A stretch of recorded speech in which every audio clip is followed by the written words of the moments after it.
Welcome to the Explainer. What was supposed to be a joyous New Year celebration at a Swiss ski resort, well, it turned into an absolute scene of devastation.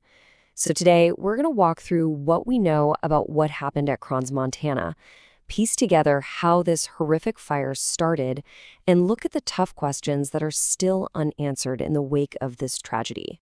It was a horror movie. Just let that sink in for a second. Those are the chilling words of a survivor. And really, what else can you say? In the early hours of New Year's Day, a fire just ripped through a popular bar. And that quote, it perfectly captures the absolute horror that people witnessed firsthand. So let's try to get our heads around the sheer scale of what happened here. We're going to start with the core facts, the essential details that have been reported by the authorities. Okay, so first, the death toll. Swiss officials have confirmed that around 40 people died in this blaze. Just an absolutely devastating number that has sent shockwaves through the entire country. And it doesn't stop there. Beyond those who lost their lives, another 115 people were injured. And we're talking about severe, life-threatening injuries here. Terrible burns, smoke inhalation, just awful. And here's what's so heartbreaking about this. The victims were just so young. A doctor in Geneva has confirmed that some of the patients in critical care are as young as 15 years old. It's just a stark reminder that this bar was a really popular spot for teenagers, for kids celebrating the new year. So this all happened at a place called Le Constellation. The fire broke out right when the New Year's party was in full swing. And locals say this bar wasn't just any bar. It was an institution, a really beloved part of the community, which just makes this loss feel even deeper. Right, so behind every single one of those numbers is a human story. And this wasn't just a local tragedy. Its impact was felt all across Europe. The people caught in this were a mix of tourists just visiting for the holidays and locals from the area. We know that Italian, French, and Polish authorities have all sadly confirmed their citizens were involved. The British Foreign Office is also keeping a very close eye on the situation.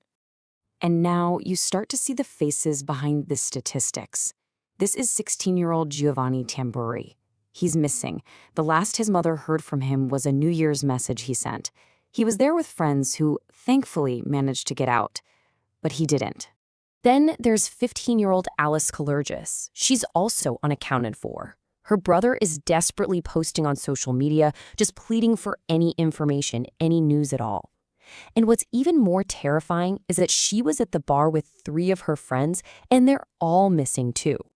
The Italian media is also reporting that Emanuele Galoppini, who is this really talented young golfer, is feared to be another victim. Now, it's important to note, Italy's foreign ministry hasn't officially confirmed this yet, but it's being widely reported. This quote from a 22-year-old who was just celebrating nearby, it really hits home. It powerfully captures that feeling on the ground, that sense of complete shock and that chilling realization that it could have been them, just how close so many others came to the same fate. So this brings us to the big, crucial question, right? How on earth does a New Year's Eve party turn so deadly, so fast? Well, eyewitness accounts are starting to give us a much clearer picture. It seems to come down to a New Year's Eve tradition they had at the bar. Multiple witnesses have described the same thing. Waitresses would come out carrying champagne bottles, and to make it a celebration, they had lit sparklers or flares right on top. And incredibly, we have what appears to be a photo of the exact moment it all went wrong. This photo has been authenticated, BBC Verified confirmed it's real, and it shows what looks like those very sparklers igniting something on the bar's ceiling. And there's more. Video footage from inside the bar seems to back this up. You can actually see the first moments of the fire.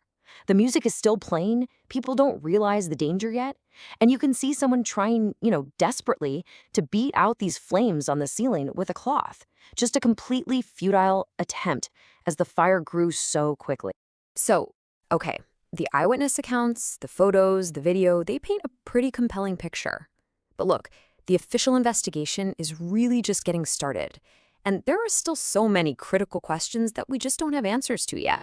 This really lays it all out. What we know versus what we still don't. We know the terrible numbers, we know when and where the fire started, and we have those strong witness reports about the sparklers. But the official cause of the fire? That's still to be determined. They're still working to identify all the victims. And maybe most importantly, were safety standards at the bar met? There are these reports of a narrow staircase that could have made escaping so much harder. All of that is still under investigation. So it seems like a single spark might have started this whole thing. But the full story, the reason why it became so deadly, is still unfolding. For the families, for the survivors, for a whole community that's now in mourning, the search for real answers has only just begun. And the ultimate question isn't just how this happened. It's, could it have been prevented? And maybe more to the point, should it have been?